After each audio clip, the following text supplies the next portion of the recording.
This is what I want to show you that's brand new, and this might help you out a bit, and other people as well. Our main workflow, it's 2K, so I'm calling this main animation 2K.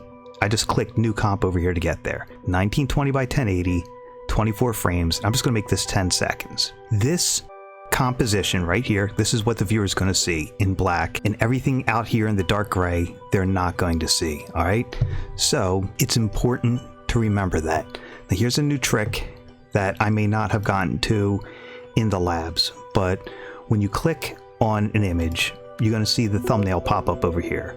And you're also going to see how large that image is. This image is almost twice as big as what the viewer is going to see. And this is perfect because this is going to be me demonstrating something for you. I want this to be the same size as the image. And the best way to get a composition that way is to just drag that image to the new comp button. So now this composition I made right here is the same size as the photo. And you go, well, why is that important? You're boring me, Professor. Well, here's why. Here's our main animation. And here, right here, is the longer comp. So I'm going to hit S for scale. Let's make it about this big. And I'm going to line up right here. We've got all this extra animation going on off to the side. And here's why I'm showing you that.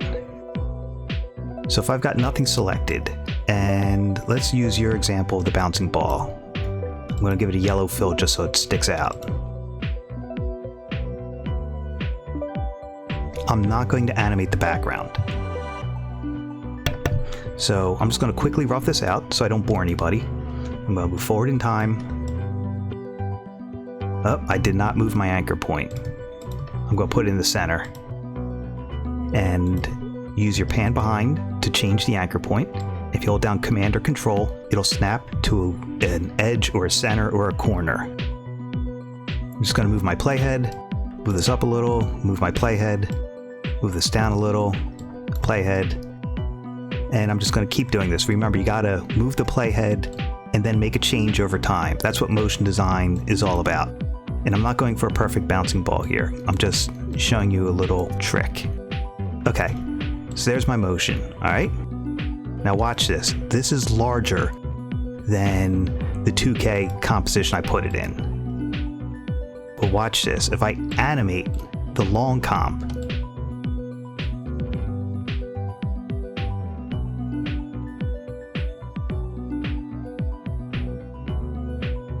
we now have what looks like a camera following our motion, okay? And this is important because say you want to have a character walking along the scenery. Well, you could do one of two things. You could do what I just did, where you have a long scene and the character animating, then bring it into your 2K size and animate the position of the longer composition. This also works with up and down as well. So like if you got a bird flying up a tower, you would just make your other composition very, very tall and then place it in here and then move it down. You can make something wider, stick it inside the 2K and then animate that. All right, cool. I want to show you one other little trick then. So what I'm going to do is I'm going to get rid of this right here. So this is standing still, but I still have it animating, okay? You could do something like have a looping animation in your 2K composition that's moving.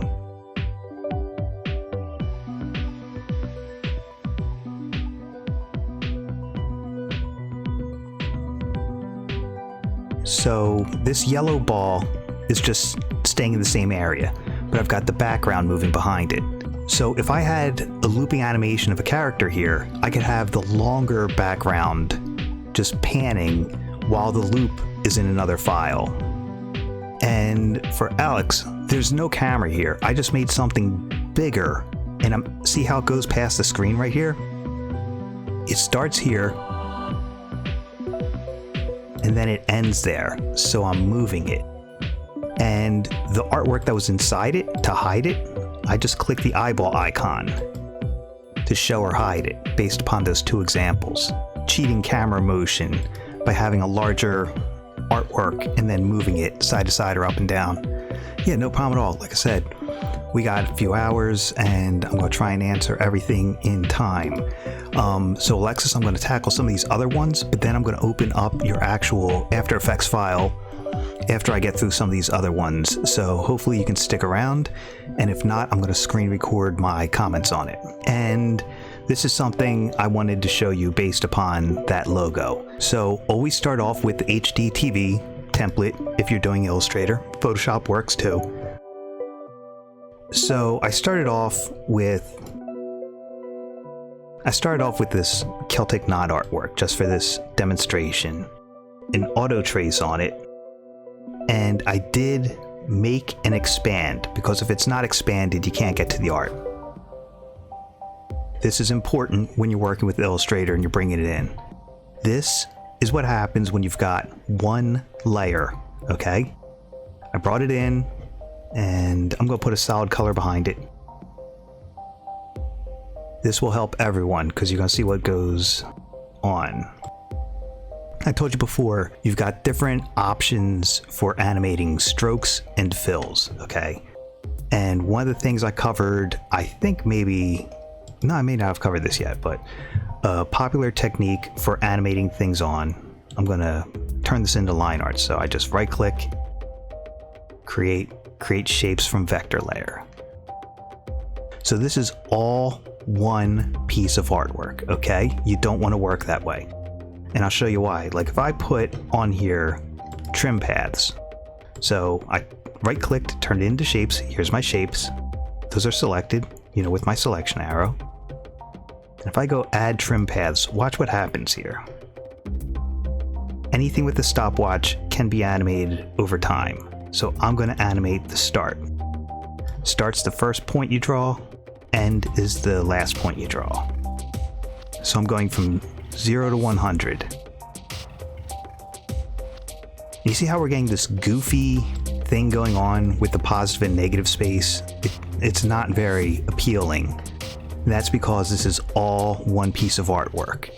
And when you try to do trim paths on fills, you get this weird thing instead of nice clean draw-ons. Now, what I did for the second one, same artwork, but like I said, this is crucial if you're doing anything in Illustrator and you want to be able to animate all the different details. So what I did was I went to my little hamburger up here at the menu and I chose Release Layers to Sequence. Then the next step you have to do, actually no, the first step, before that, you want to ungroup everything. So I'm going to ungroup it. There we go. Now I went Object Ungroup. That's how I got there. Now I go to my menu, Release Layers to Sequence. I select all the layers inside it, drag out of the original layer, and then the original layer that's now empty, I delete. Okay? So now each shape is its own little object. I brought that in that way, and I'm going to re-show you the proper way of doing that. You could go File, Import File, or double click in here. So I went File, Import File, and that artwork was right here. I clicked one time only. Then I went Import As, Composition, Retain Layer Sizes. Okay, and that's how it'll come in as its own little composition. You can double click, see there's all my layers. So when I put the trim paths on the shape layers I made from that I imported it, right click, and then I went Create Shapes from Vector. I got these two different motions. I'm going to lower my resolution so I render faster. This is far cleaner than the other example I showed you. This is far more professional looking.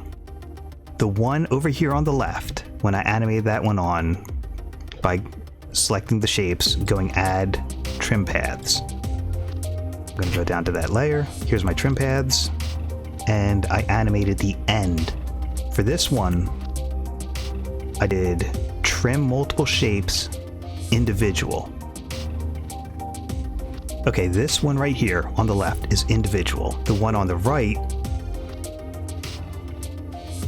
when I did the trim paths, I set it up to simultaneous. So all that did was this brought in one shape at a time, and the one over here drew them all on. It's the same effect, I just changed the preset for it. This is individual, and this is simultaneous.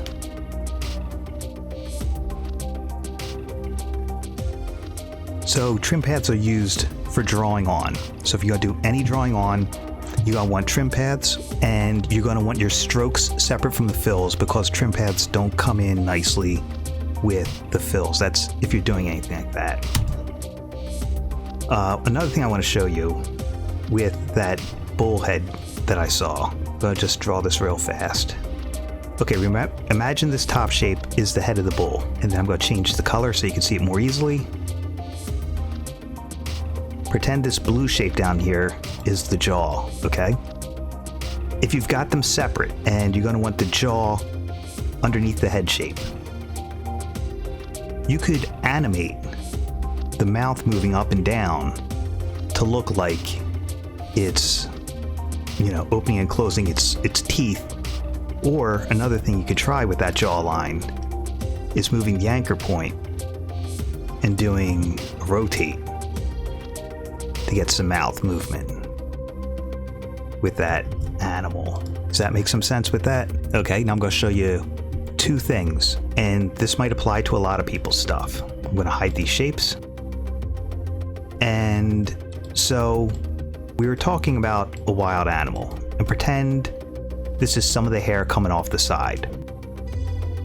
Well, you can twirl down, and as I told you last week, you can animate the path by finding the path inside it, and here's where it is on that layer. Content shape path. I just click the stopwatch for it. I move forward, and let's use my selection arrow. I can hold down shift to deselect that and then change it so you can move your path points as many as you want. You could also move your Bezier curve handles. And I also told you, if you hold down Alt or Option, when you drag, you only move one side of the handle. So that's one way of getting a little bit of waviness into the hair. So that's one thing I want to show you. If you want to do a little bit of fine, subtle motion with some of the hairs, that's one way of doing it. Another way of doing it, select all these and delete them. We're going to pretend that this is a long flowy mane, okay? Another trick, and some of this will apply to water. So all the people doing water like Alexis, this one applies to you. There's an effect called Turbulent Displace. If I throw that over an image, you're gonna see it's gonna give a watery type of look. The amount is how often there's gonna be some displacement, like movement of it, and the amount is how subtle or big that motion's gonna be. The offset is the direction it's going. I'm going to want my turbulent displacement going from top to bottom. Rather than do the math, whenever you see one of these little crosshairs here, you can click it once and then click the spot you want that to start from. So it's going to start here. I could either have it go side to side or up and down, and I'm choosing down. So I'm going to click that stopwatch, move forward in time, and then say how far down that's going, and you see the little circle moving. So that's going from top to bottom. And you see my shape get a little bit of that waviness. Then you could fine tune it, saying, well, do I want it to do less of that? Okay, so I lower the amount. And if it's moving too much and I want to be a little more subtle, I'll just lower the size of it.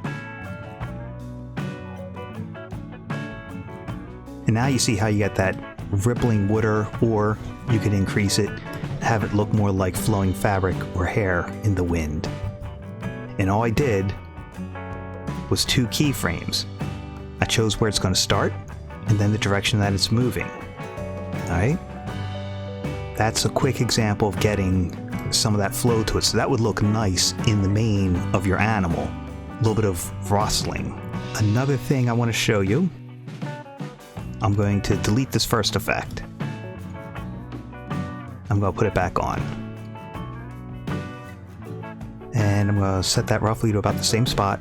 But this time, I'm not going to animate anything except for the evolution. Now remember, whenever you see this, the first number is total rotations, and the second number is a specific amount of degrees. So I'm going to click that, then move my playhead, and I'm going to change that to 2 full rotations, the first number. Now look, I'm getting motion as well just by animating the evolution. And you can play around with it like you're pinning. I can pin the top, and it's going to make the top stay flat. So this is just some things to play around with, but I think that'll add some nice ripple to the main. I'm going to draw just a path. I'm going to get rid of my fill and have only a stroke. So remember, clicking the word is how you add or remove a stroke or a fill. And I'm going to change the color to red just so you can see it. And I'll crank up the width. I've got this shape. I can do add. Wait, let's take a look here. Get a little deep dive into the... So I went and opened up my stroke right here. I showed you last week adding dashes to get that film strip look. And taper, we know we'll make it thicker or thinner at the start or end. So it tapers up there.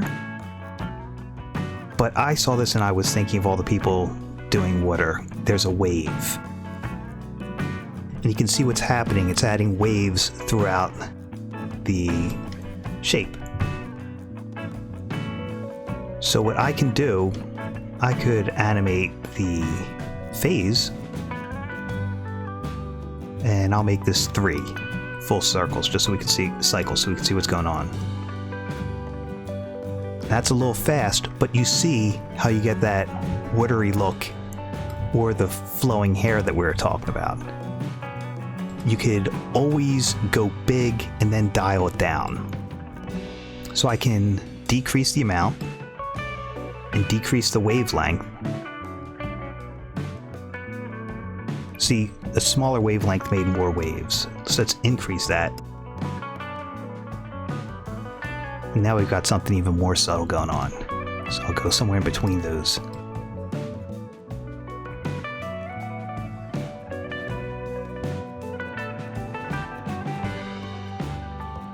It's all about playing around. Hello, Mariah. Let's see. You saw how with just a couple keyframes, and this one is strictly inside the shape layer. That's just the wave effect. So that's one way of getting that motion. And another way of getting it, I'm going to delete that. And let's try it with a rectangle. Might be wave warp, let's find out.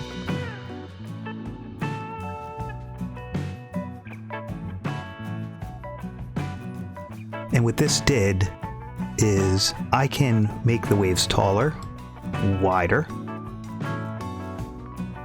change the direction of them.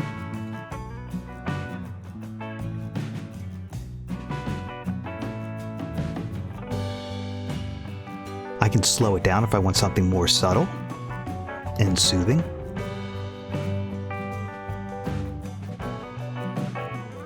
And let's mess around with the pinning and do the top this time.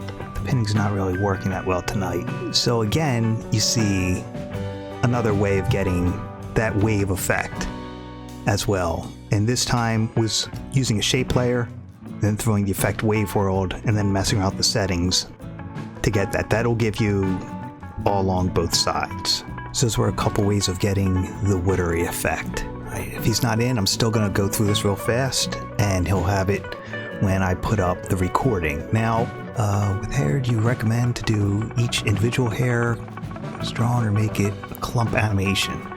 Okay, that's a great question. I think you'll do better with the clump, where, let me hide this, and I'm just going to rough this out. We'll pretend that's the main. That Turbulent Displace worked pretty good on this. It was pretty convincing. If it's a hero shot and there's only a couple hairs, you know, you might want to do that. But I mean, for what it's worth, I think I did just the evolution. Let's try 3 cycles. I mean, And that's not bad. I mean, that's way too much. So what I would do is I'd dampen that down. Instead of 3 cycles, I'll do 1, and that's already 1/3 the amount. But you see how that's got that flow to it?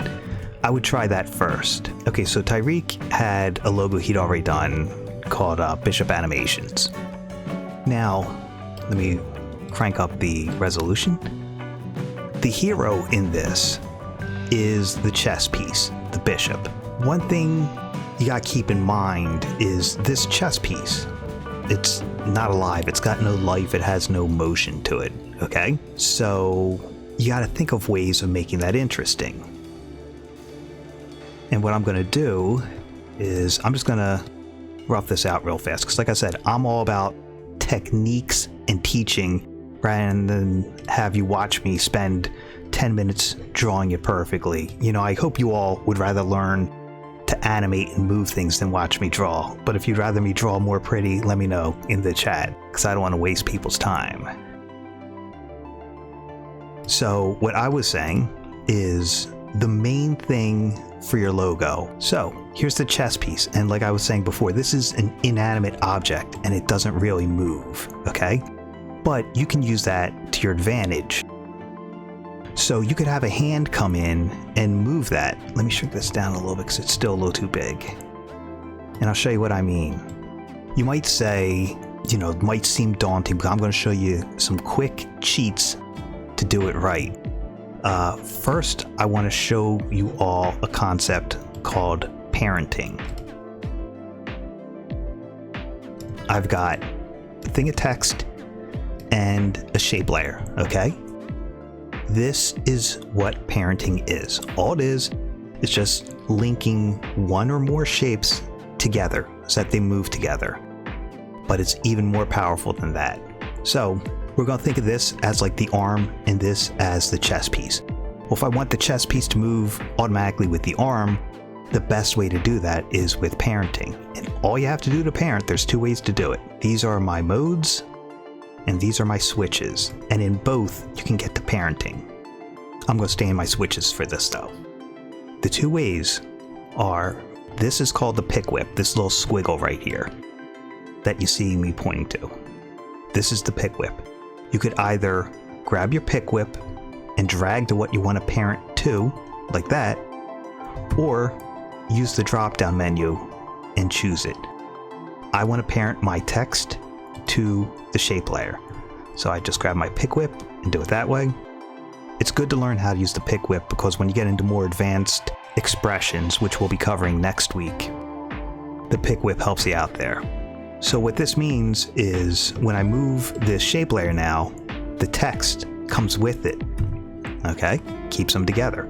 It's even more powerful than that. When I scale this, what I parented to it scales with it. So if you do a big in-depth animation and your client goes, oh, I want to change this part of it. Well, if you've got stuff parented to it, that's less keyframes to keep track of. So parenting is very useful for keeping things together and using less keyframes and saving time. And you could also get more complex results with parenting. So here's my chess piece. And I'm going to use a rectangle with rounded edges. And I'm going to make that a little bit more rounded. That's under roundness. I wanted to do camera shake to show impact. Oh, that's easy. And I'll show you in a second, Liam. Okay, so you see all these shapes right here? If I wanted to do a quick camera shake, you go layer new, adjustment layer, okay? An adjustment layer affects everything below it. So if I then, let me see something. And then I'll hop back to the chest thing.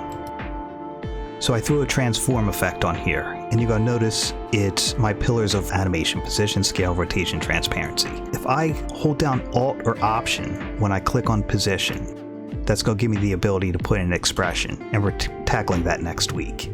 So I just typed in WI to get to wiggle, and I double click to complete it.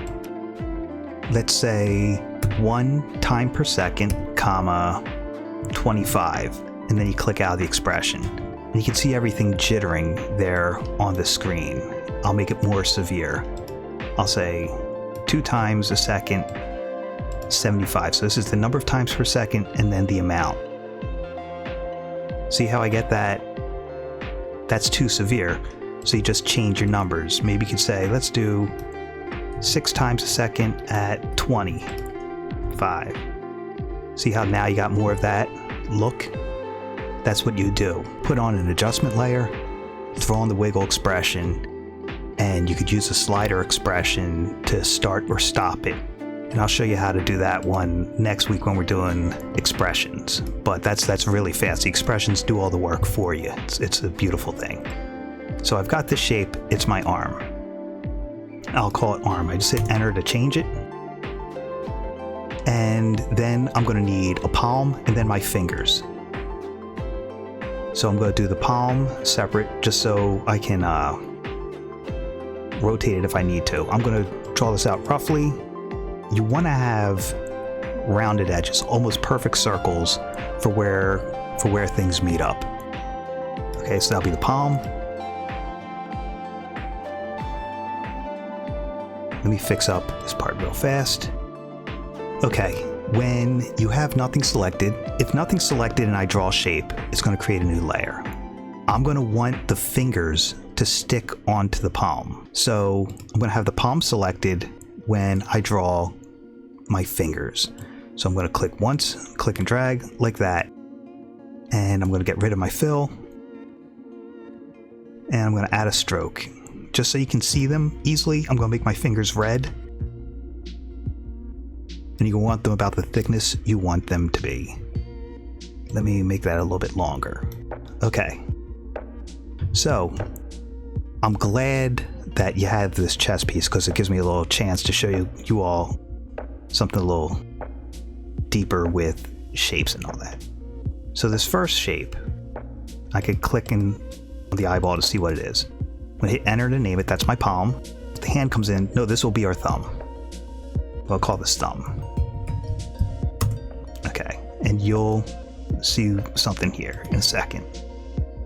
So I've got my contents and there's 2 things in it now. The palm, right there, and the thumb because I had this selected while I drew because I want to keep them together. I twirled down my thumb, opened up the stroke. I'm going to change my butt cap and my line join to both round. So now I've got more of a finger look. Oops. And I only need 2 path points there. And I'm going to move this to where the thumb's going to be because it's opposable thumbs. So let's move that to about there. Now it's funny because we started talking about expressions, which we're going to tackle next week, but this is the perfect time to dive into it. I'm going to duplicate this path. That's the thumb. Let me name it thumb. So there's my thumb. I got to duplicate the thumb. So with that selected, I hit Command D and I've got thumb 2. So watch what I'm going to do. Thumb 2 will be my fill on top. And let me give the arm a stroke while I'm at it. I'll make the stroke, let me pick a color just so you can see it easily. I'll make it yellow, okay? And the stroke will be, let's say 13. Okay, fine. So I'm going to add that stroke to everything.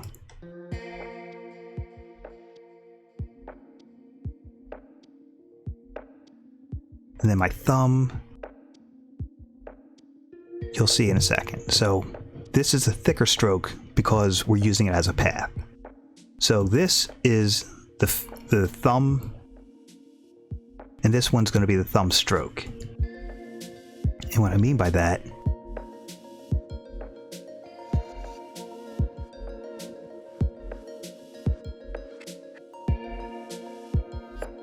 what I did is both the thumb on top, that's a very thick fill.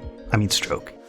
The thumb below it, I made it a little bit thicker and I tried to match the thickness of the hand, okay? I mean the thickness of the stroke on around. So I showed you how to animate a path earlier with the hair. These are shapes, but the fingers will be paths.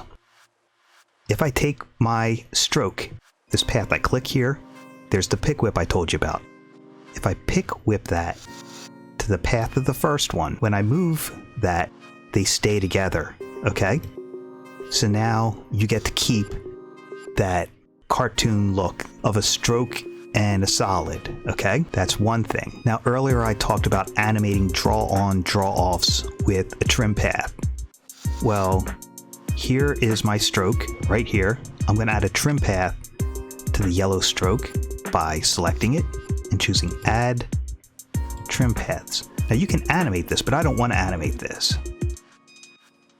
Start is where it begins and end is the last point on it. So I'm going to change the start a little bit. And I'll adjust the offset. I don't need to adjust the offset. I'll do that. Just go up a little higher. Oh, and you know what? I should make this thumb color, just so you can see it easier. The same color as the hand. Now you see what's going on, okay? So, we've got that working out. So I'm going to duplicate those two by selecting the fill and the stroke, hitting Command D. And then if I keep them selected and I move them up, they stay together. And I just move them with the arrow keys on my keyboard. I'm going to move them down a little bit. Before I fix this, these are my index fingers. So I'm going to name them. And for each finger I duplicate, I just have to reparent them. So I grab my stroke for that finger and I parent it to the path. So now when I adjust the path, you see the stroke move with it. Okay, so I just do that for the other fingers on the hand. I'm going to parent my palm to the arm. And I could move my arm in with the position. Let's say I wanted to end up here, and let's say 1 second in. So I just go back to the beginning, and I move it off the screen. Now you could also do rotate and things like that to give it some more life. So the arm comes in, everything's parented to it, and you could then go to your palm, where your fingers are, and have those animate while the hand is coming in. So that would be the index finger. Let me change that right here.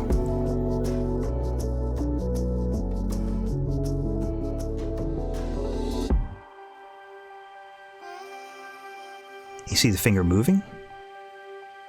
I could do the same for the thumb, have that move independently.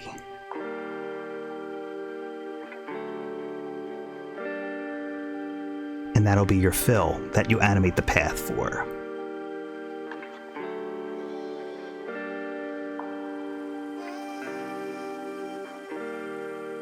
See?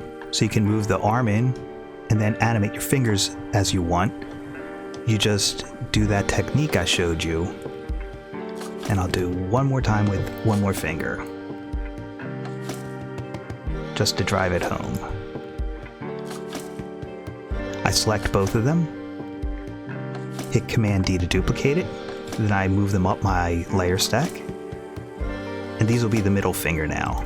I hit Enter to rename it. I'm going to get rid of these keyframes because I don't need them. Because that was from the old finger. I want to parent the stroke to the fill.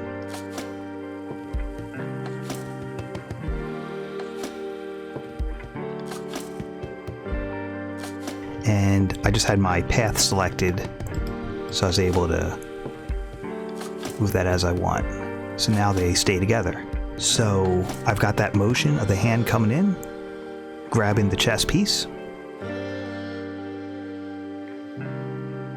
I could parent the chess piece to the arm, but I'm going to do that. 1 second. I'm going to split the layer here because I need the chess piece to be standing still. So that's where it's grabbed. To split a layer, you can go Edit, Split Layer, or hit Command-Shift-D or Control-Shift-D. So you see the layers split now. By default, a layer runs through the whole length of your timeline. It's one big bar. So I just split it at this point. I can take that split, parent it to the arm, and now we could animate the arm to, let's say, move up a little bit, and then move across.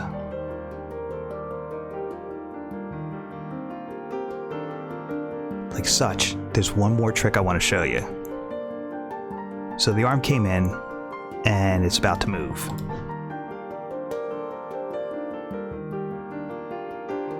I'm going to make this a color that really sticks out, so you can see it easily. I'm going to put this below everything, okay? Now, if I keep this as is, and I go back to the beginning, because like I said, by default, all layers run the whole length of your animation. But watch this. Let's say right about here. We could either grab this end, see I've got a double arrow now. I could do that, hold down Shift and drag, and it'll snap to where the playhead is to change the beginning of it. Or I could hold down Alt and hit the bracket by the letter P with that layer selected, and it'll cut the layer start there. But you see, there's no layer there, so you don't see it. The hand picks up the chess piece and reveals the name of the company. And then we could move the piece down. Split the bishop layer one more time. Turn off the parent just by using your drop-down menu. And then have the arm move off.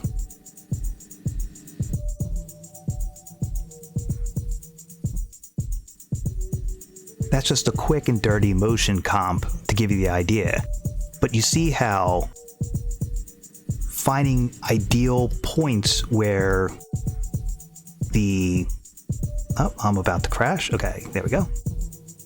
This is a spot where most of the screen is covered up. So if I have the text layer start after that point, it'll magically appear when the arm moves back. It's seeing something, thinking about how you want to get there, and then finding not just an interesting solution, but sometimes it's an easy one.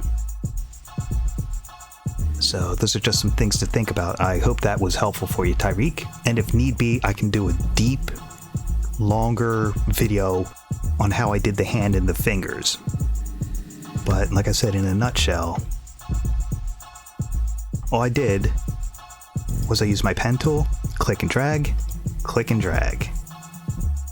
then twirl down till you get to the stroke, give it a round cap and a round join. Make the thickness you want. So I'll call this fill by hitting enter. Alright, so there's my fill. I duplicate that by hitting Command D. And I'll call this stroke. Even though they technically both are just path strokes, I'm going to put that below it in my layer stack. And just so we can see, I'm going to give it a different color. I'll do yellow. And I'll just make it a little thicker. So there it is. Now, I don't want this here at the top because that's where it joins up with the palm. So on my stroke, I select that and I go add.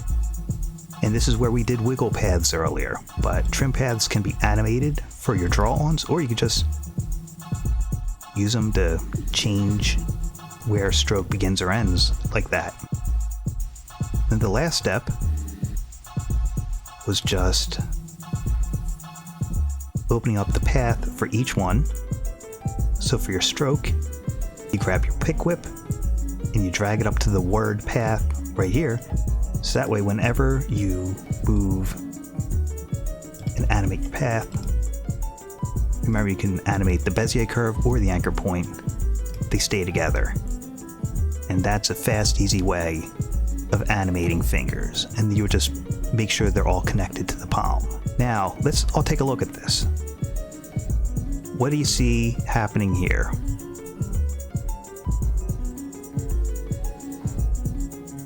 Well, okay, that's a good question, Alex. Very good. I like how you're thinking. Remember, set the anchor point first. That's always key. I'm going to make, if you have an empty part in your timeline that you click on, you right click. That's a fast way of getting to solid. Otherwise, you can go layer, new, solid. So solids don't have paths. Almost. That's very good. I love how you're all thinking it through. I'm going to show you something.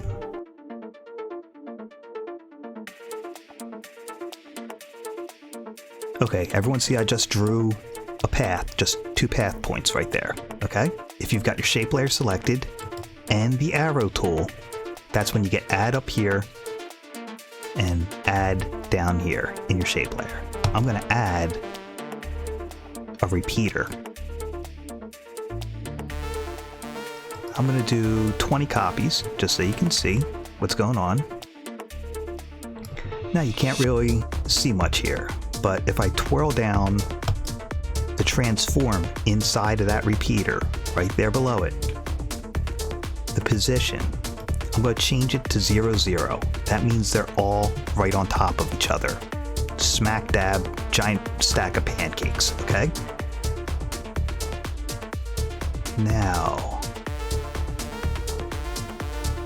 let's try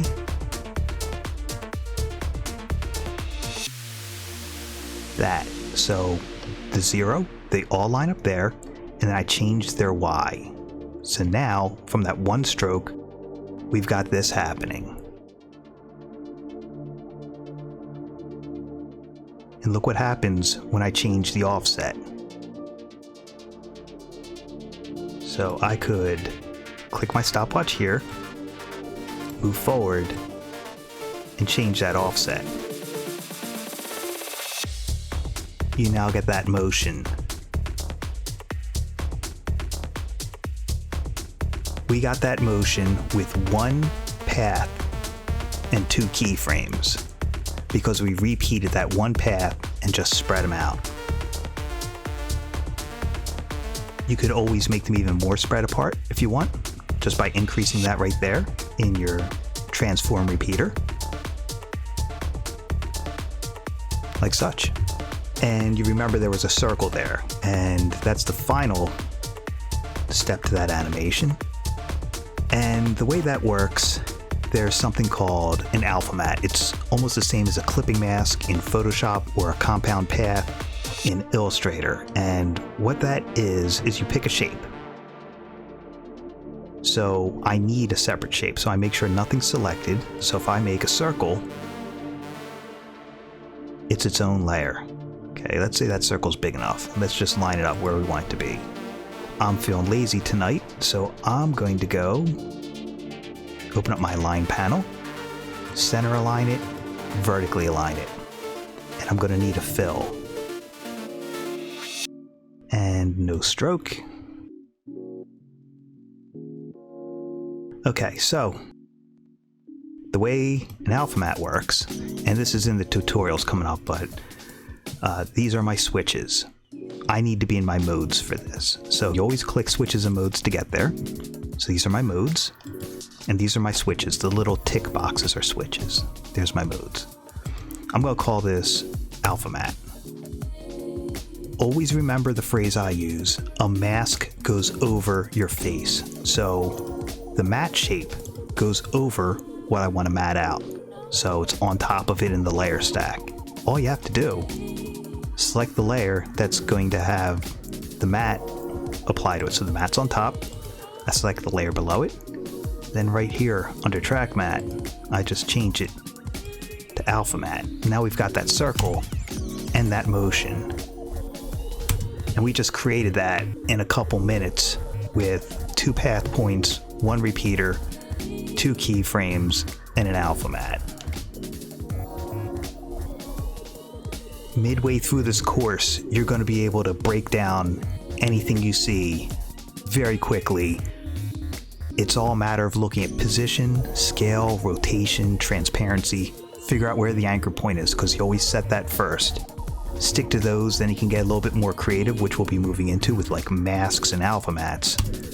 But that's really it. It's just, you get creative with it and you get, you know, professional motion designs in no time when you just come up with a plan. That obviously you would do slower, so you would have it move right here in the transform repeater. I wouldn't even need to have it move that far. And then I'll make it look a little slower.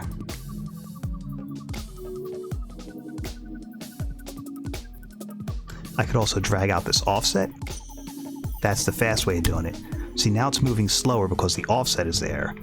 And then I could spread them out further if I wanted to whatever I want. But move that offset down, that'll help you out immeasurably. So it's a bit more soothing. The party's going to keep starting. Or I should say it's already started, but the party never ends. I've got a junky project panel here. Remember, this is where you import all your artwork and whatnot. I'm going to clean it up by just clicking the folder right here. And I'll call this SEQ for sequences. Grab my sequences, throw them in there. I just held down Shift, and I'm holding down Command there to just select the ones in between. And I'll make one for art. I have to extract it in order to be able to open it up.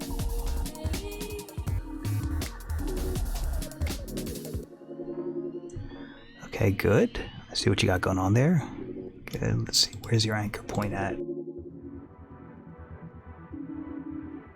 For those of you seeing this is an example of squash and stretch, I'm going to make sure nothing's selected. When you're doing the bouncing ball or something like that that's falling down, it's usually good to have your anchor point at the bottom.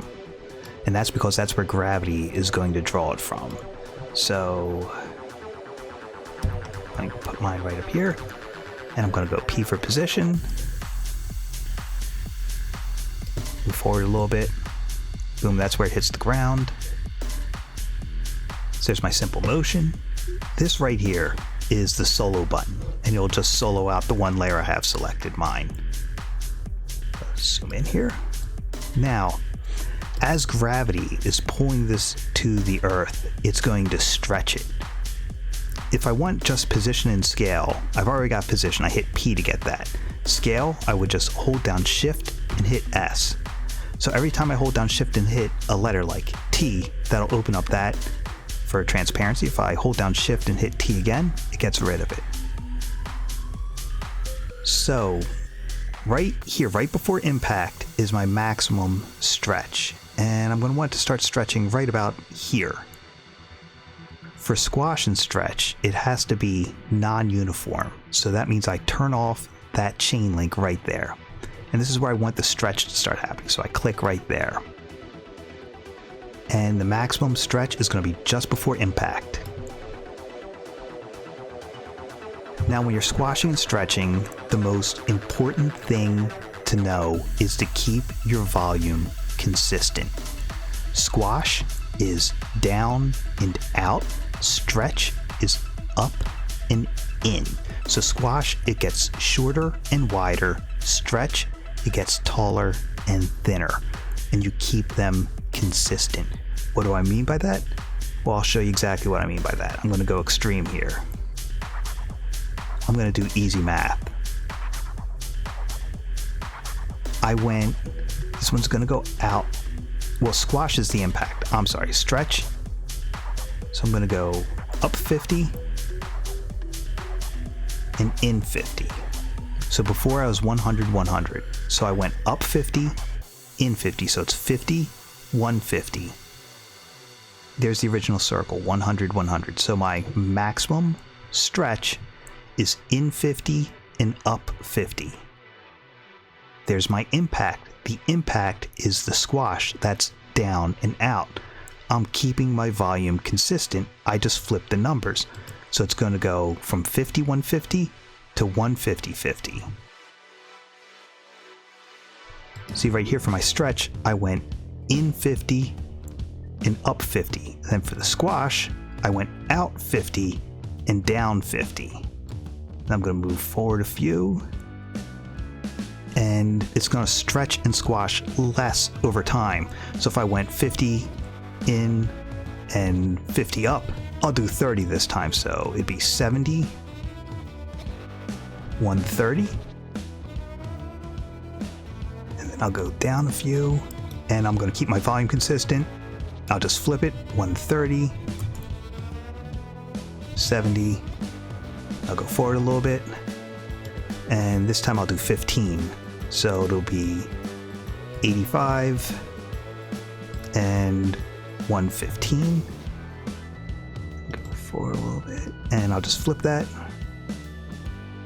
115, 85. I could always hit tab to get in between these two, and then I'll just make it 100, 100. I mean, I would add a few more in between there, but and obviously this is a perfect time to talk about this. But you've already, that's awesome. That's what I love to see. Great paying attention. These right here, the default, these diamonds, they're linear keyframes. That's a mechanical motion. It's the same speed from one to the next. It's like the second hands on a clock or a gear turning. It's more about keeping the volume that's important. Like I said, up 50, in 50, down 50, out 50. So I'm going to just drag a bounding box here. Right click. I got to be over one of the keyframes. Right click, keyframe assistant, easy ease. And that's going to slow out my motion. Let's take a look at that. And let me drag my render bar so that we can see that better.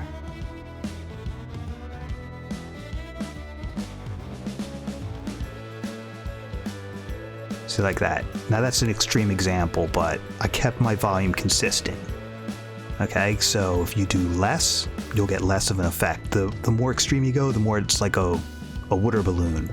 But if you want something more rigid, like a bowling ball or a coconut, you would use smaller numbers. But this will help sell your motion and give you a little bit of creativity. It's one of the 12 principles of animation, squash and stretch.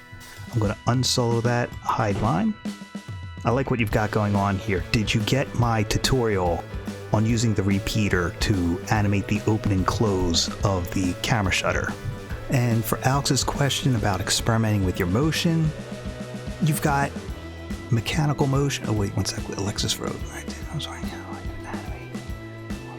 Okay, what you could do for animating that while the ball bounces is right here. You've got your pre-comp. That's awesome. You put your squashing and stretching on the pre-comp. If you animate this inside here, when you want, like, let me show you all a little trick. Let's say Alexis wants it to start opening and closing here. Okay, so you put the playhead where you want the motion, double click on that pre-comp. That's where keyframing will start, because it's going to line up with that. You already have your squash and stretch on your pre-comp that you made. Your inner part, you just animate where you want that to happen. That's really good that you worked that way. Very smart. Alex's question, you've basically got mechanical motion, like gear spinning, the second hand on a clock. That's mechanical. Then you got organic motion, like I did with the finger moving. More curves, different change of the pace to it. So those are two different types of motion. Then you've got subtle motion and more extreme motion. And you think about the things you want. Like when I did my bouncing ball that I did, that was pretty severe as opposed to subtle. So it's all about finding your way in and out, and just if something's too big, change the numbers or spread the keyframes apart to slow it down. That's a good way of playing around with your motion, and it's a fast way of getting some results. One more thing I want to tackle while I've got everyone here. If you have already gone through some of the lecture videos, then this is old hat, but if you haven't seen it yet, this is a good way of explaining it. So there's my motion, okay? I've got 2 linear keyframes. Like I said, there's my motion. That's actually a little, oops, tall. So we scale that down a little bit.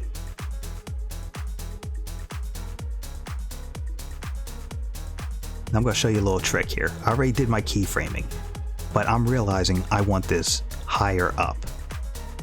What I can do, if you click the word for the stopwatch, all the keyframes you want, I click the word position. I've got the playhead over a keyframe and all my keyframes selected. If I adjust my Y, that's going to adjust the Y uniformly of every keyframe I made. So it's still moving straight across. I just bumped it up a bit. So I'm going to duplicate this layer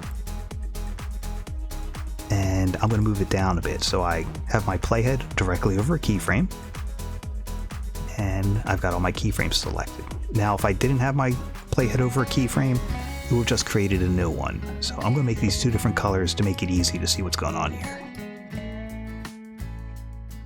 Okay. Keep your eye. Let's go put these here so you can see what's going on. So that's blue and green, okay?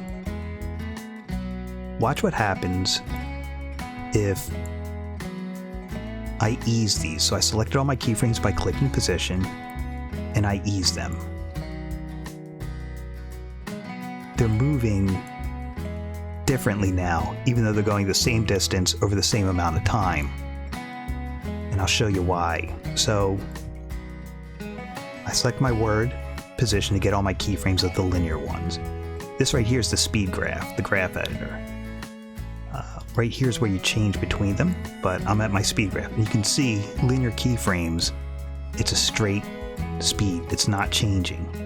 If I select the keyframes for my green one, we now have this nice hill because it's slowing out. This is maximum velocity right there. It's slowing out and gradually speeding up and then gradually slowing into the other one. Okay, that's why they're moving differently. That's the first thing I want to show you. So we click Speed Graph Editor to get there. You gotta have your keyframe selected to see it. This button right here will stretch your graph to fill. The graph editor is what gives you that more polished, professional, deliberate motion. The yellow squares you see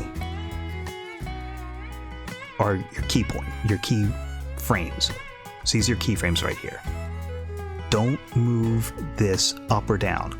That's not going to change the velocity in or out of the keyframe. It's going to change the value of what's happening. When I talk about the value of what's happening, I mean how far it's going, how much it's scaling, or how much it's rotating. The amount of change. If you move these side to side, that'll just change their timing in the timeline. That's no big deal, but moving them up and down, you don't want to do that. It'll change the amount of what's happening, not the speed. But this yellow ball handle right here, if you click that and drag and then hold down Shift, that's the influence handle. If I drag it closer to this first frame, it's going to speed very quickly out of that. If I drag away from that first frame, it's going to slow out of it. You see how the maximum speed of motion is moving based upon where we move that influence handle. Same thing with this anchor point. If I drag away from it, I'm going more slowly into it. If I drag closer to it, I'm going more quickly into it.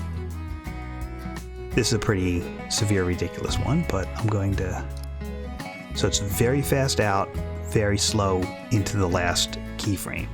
And here's your magnification right there. To get out of the graph editor, just click there again, you're back in your timeline. Now let's watch the difference between these two. All I did was change the velocity out of this keyframe and into that keyframe. Completely different motion. They're still going the same distance over the same amount of time, but the motion has changed because I messed around with my speed graph. That's what's going to be crucial with your animations, is figuring out, oh, I want to go a little bit slower out of there. Now watch the beginning. See, it's not as severe. You just adjust it as you see fit. I'll get to the bull in a moment. Okay, alright. Logs, got it. Spark, flicker. Alright. Interesting. Okay. Is it possible to animate a curved path with the speed graph? Animate a curved path. Yeah, so what the speed graph is doing is it's just changing your speed, the velocity out of one keyframe into the next. Curved path. Okay, so let's hide the blue one. Let's get rid of it actually. So now we've got a curved path by having that third anchor point. Path point. See, here's our third path point. I could say, let's go slower into there. I just gotta watch I don't move that yellow box, and we'll go a little bit faster out of it. See? You can have 100 keyframes if you want.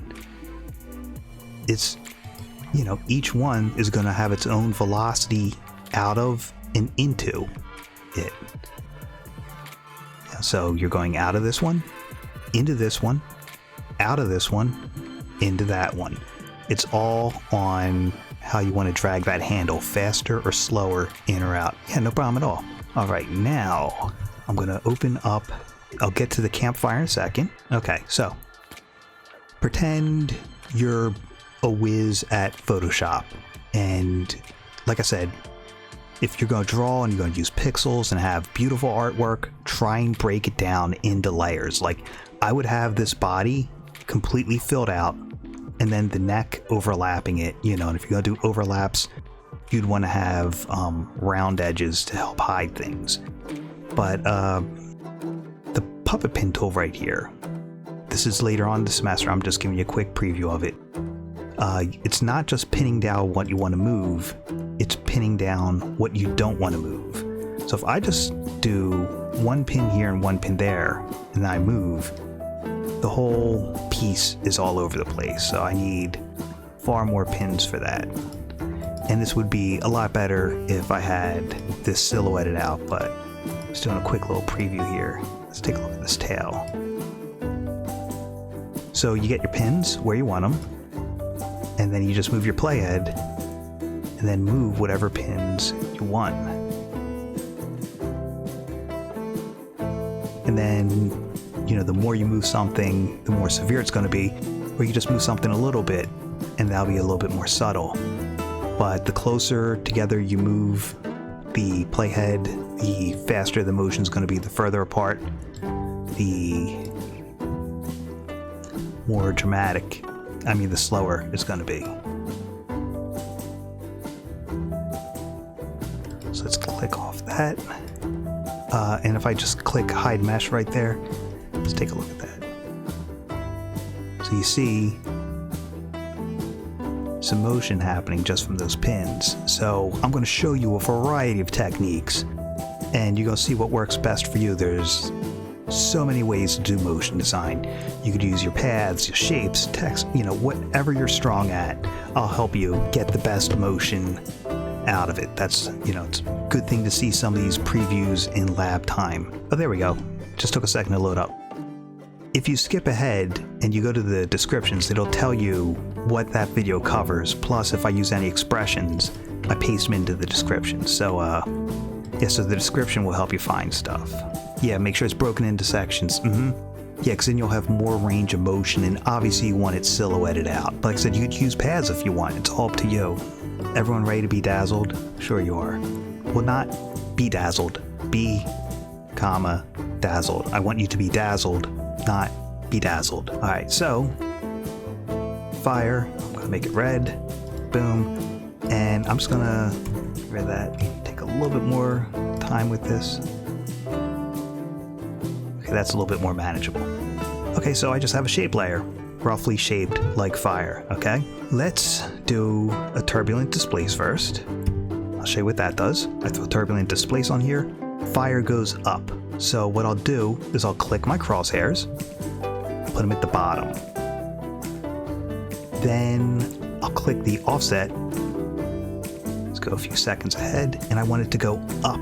So I'm going to move this upwards. Now the size, let's increase the amount. Let's move a bit. Let's try. This pin bottom working it. We're getting a little bit of motion, but it's looking more like a ghost than fire. So I'm going to show you a quick little thing here.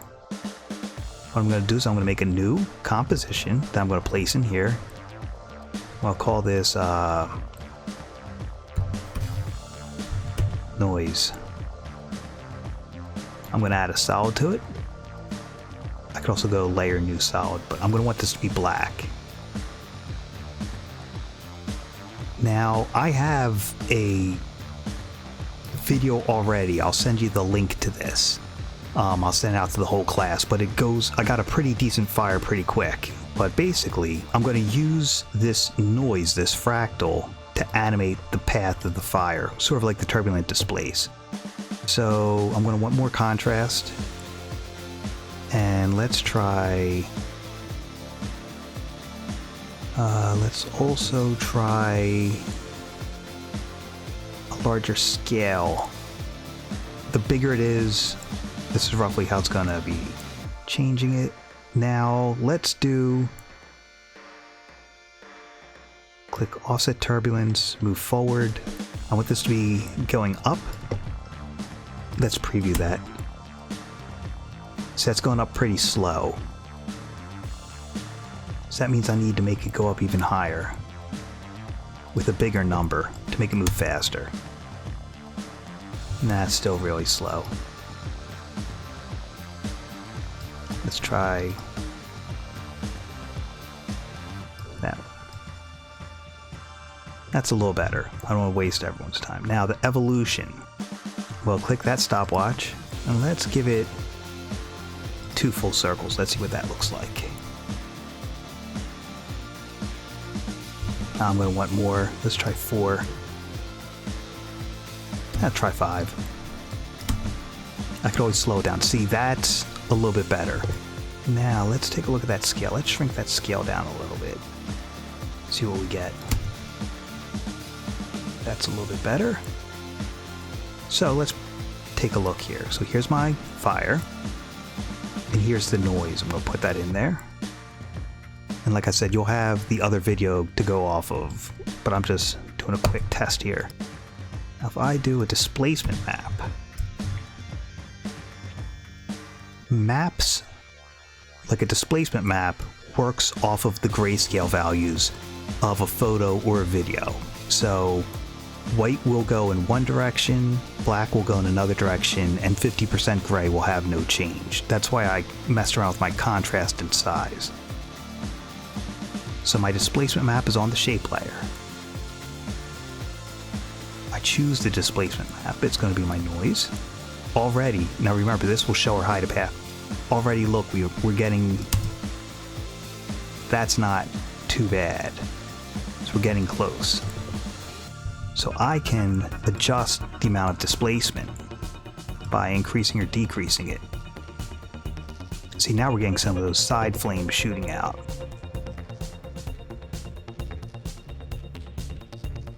It's splitting up. Let's take a look at that now. So that's a little better. It's a little too extreme on the up and down. Try that.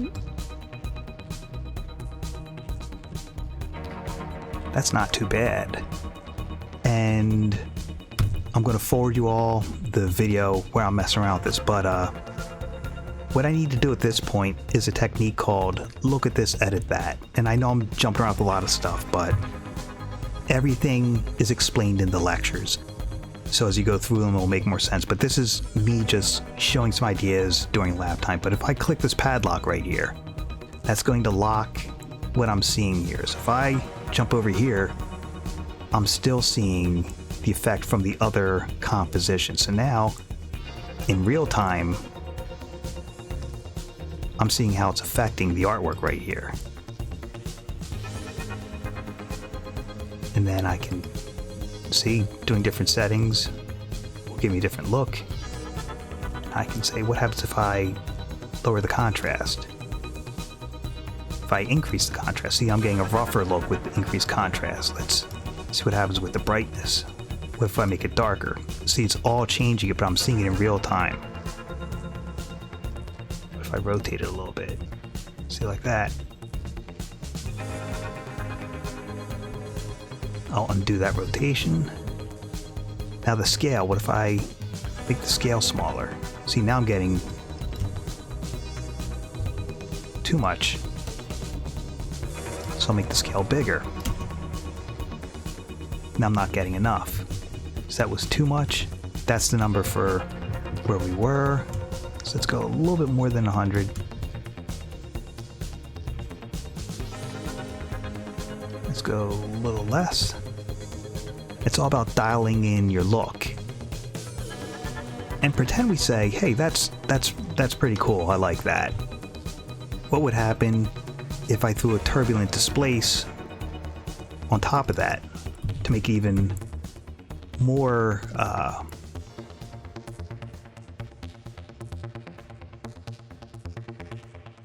little bit even more organic looking? And that was just a simple shape layer a little while ago.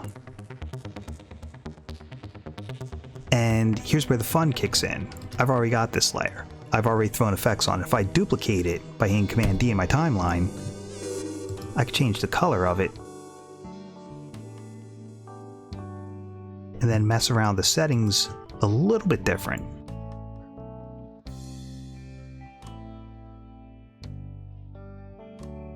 And let's try a different blending mode.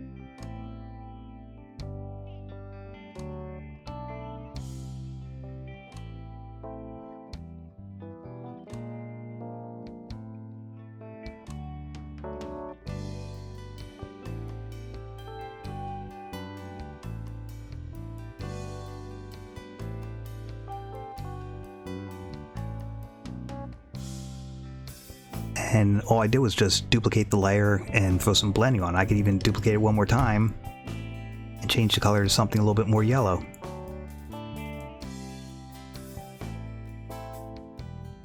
And let's try a different blend on that one.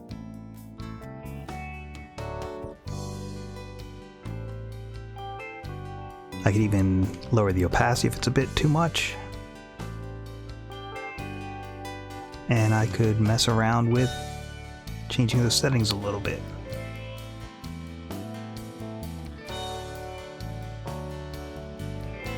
And all that was just based off of that one sloppy shape I drew.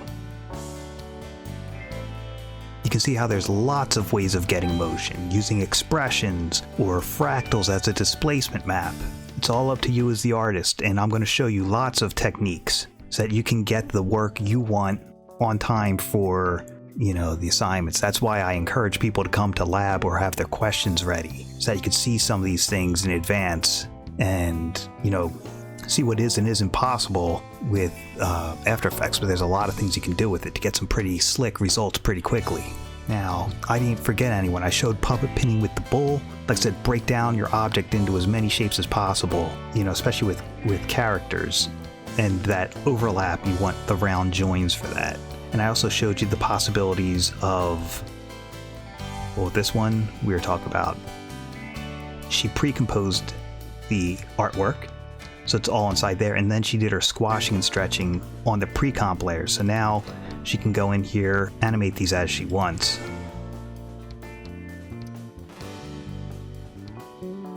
So if I move this right here, I click the scale,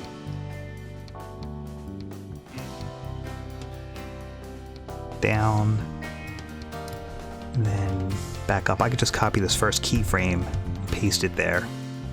Here. You'll see there's the squash and stretch with the shutter opening and closing at the same time. It's all about juggling and seeing what you want to do. Bear in mind, like that little ember you were talking about coming down. If I go to my project panel, if you can't see your project panel, These double white arrows here will take you back to it. Here's the noise. I can reuse this noise if I like it.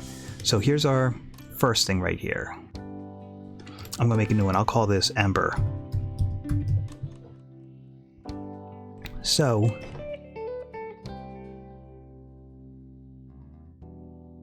let's do a little rough organic shape right here. We'll pretend that's our Ember. If I hit P for position and I move it up off the screen, remember everything in the dark gray is in scene, so it's up above the screen. And let's say right here's where it's gonna hit there. Okay, good. Let's take a look at that motion. Boom, all right, fine. I showed you the wiggle expression for the camera shake. I'm going to experiment here, so let's see if this works. Like I said, not everything works, but it's important to try and test, save often, you know. So I'm going to right click on position and I'm going to choose separate dimensions. What that's going to do, now I've got X side to side and Y up and down. You go, well, why'd you do that? Well, I did that because I want to add a wiggle to the side to side. So that's my X. So I'm going to hold down Alt or Option while clicking the X. Type in my wiggle.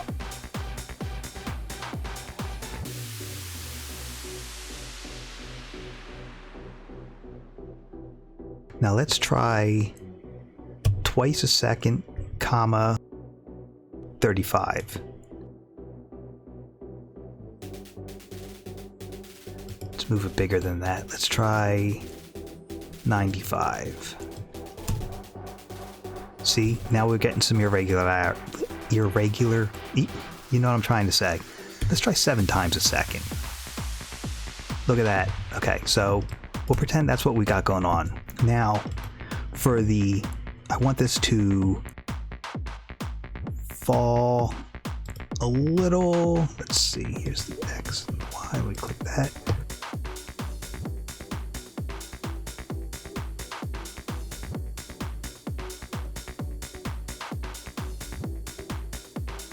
Slow into that a little bit. Zoom now. Oh, that's a little too far. Okay, so we're like, all right, that's pretty good. Now I can take that noise I already created because it's in my project panel, drag it in here, go back to my fire, go to my effect, and remember I said whatever panel you see lit up in blue is the panel you're selected on. And then whatever you have highlighted in that panel is what you're going to copy or duplicate. So if I hit copy, Command C, I'm copying that effect. If I go here, I don't need this, I can just hide it. If I go to my noise, I gotta click the padlock to unlock it. So if I go to my noise and I hit paste, I just pasted that. Oops. I'm such a silly person. I want the displacement map, so I select that, copy it, go to my Ember, paste it on there. I can hide that. Let's put that above. Now, for my displacement map, I choose noise again. We're starting to get that displacement happening. And if you want to kick it up a notch from there, I could always click the FX to hide it if I need to. I'll be able to work faster that way. Also, clicking here, lowering my resolution. This is just my preview resolution. I'll be able to work faster that way too. You could tie it all together and animate the path.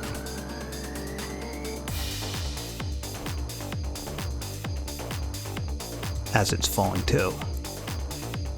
Just slightly,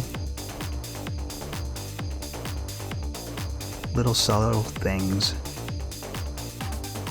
And when it hits, it can crush a little bit.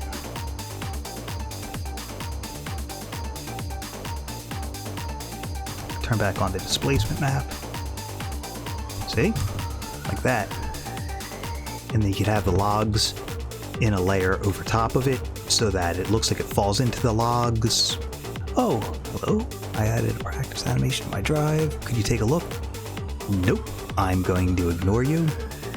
Never going to address you again. No, I'm just kidding. Alright, so there you learned copying an effect from another file using the same displacement maps. That way you'll get a unified look, like the ember will have a similar life as your actual fire.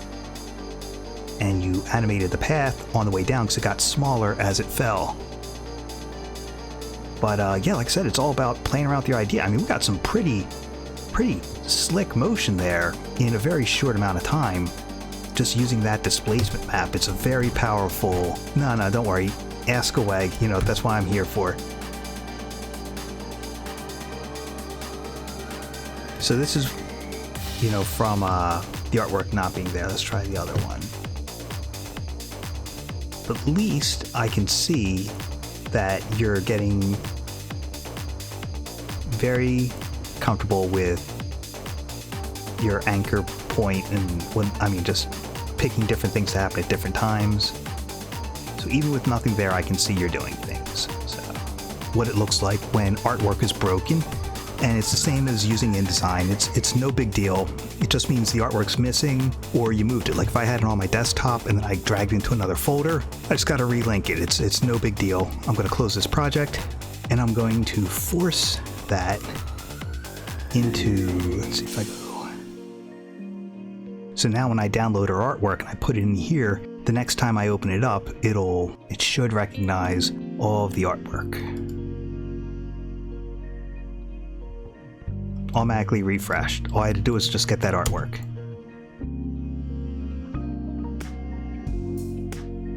Yes, it does. That's very cute. Very nice. So, let me show you something. If I put...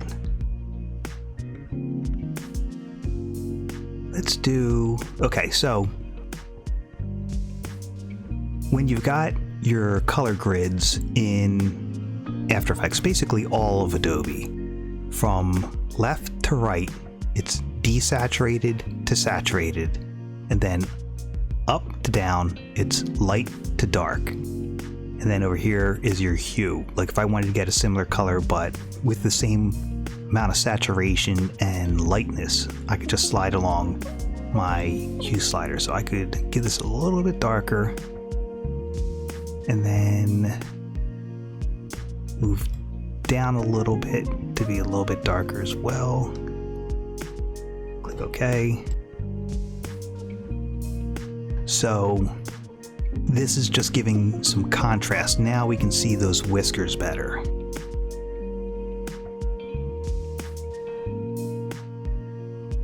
Very cute.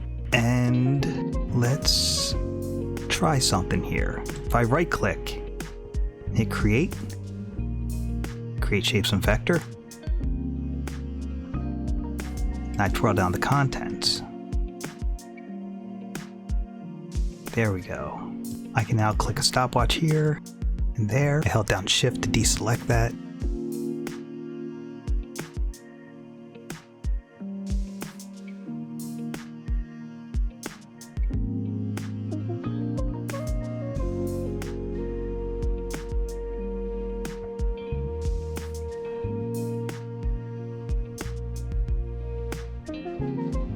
So that empty diamond button here, that's create a keyframe. You know, this is go to your next, that's go to your previous.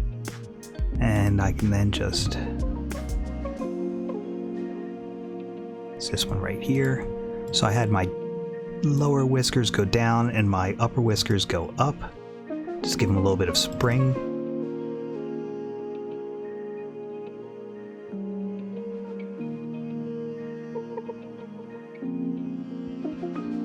If I select those four and I hit the U key, there's my keyframes right there.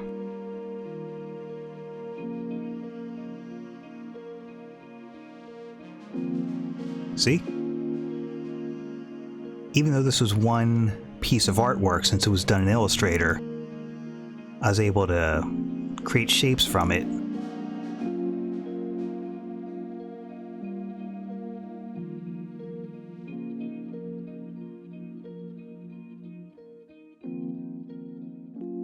just gotta make sure you only have one path point selected when you only want to move one.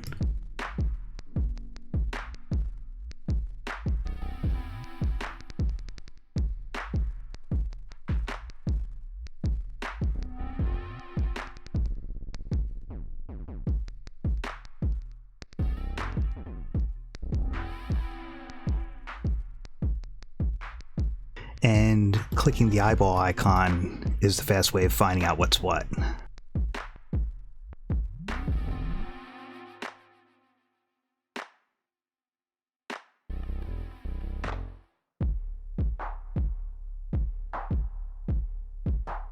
Having things move around independently at different times helps add a sense of weight. That's called follow through and overlapping action. How the ears were moving after the whiskers, like that.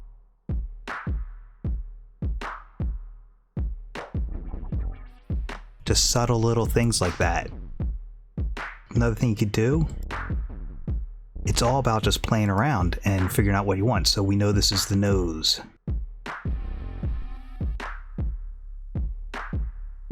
I'm clicking the empty diamond, so I've got, just gonna have the nose wiggle a little bit.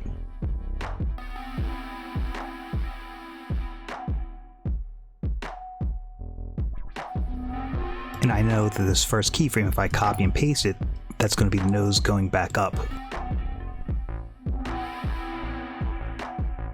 So copying and pasting that makes the nose go back up. And look at that, there's the text being revealed. Beautiful.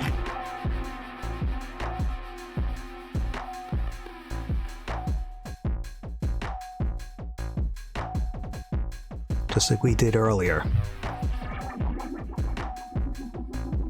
Great text reveal. Having the cat on top, that's the easy way of hiding it. But you see how just giving those little bits of attention, like with the ears and the whiskers, and that didn't take a lot of time to get that. See right there? That's given some life. Yeah, no problem at all. We're gonna pretend there's a face.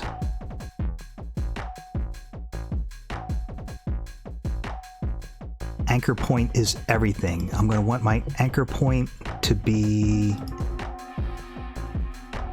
and behind tool. Let's try right here at the bottom. I'm going to hit Command D to duplicate it. If I right click and I try transform, flip horizontal,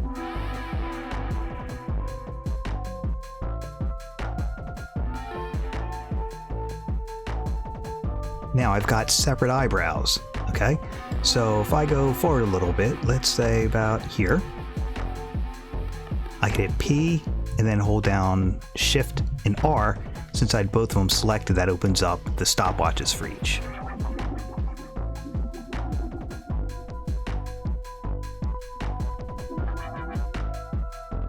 Of one go down and one go up. That's way too far down. And then while they're going down, I'll have one go sideways a little and the other one go up a little. And I forgot to click the stopwatches for that.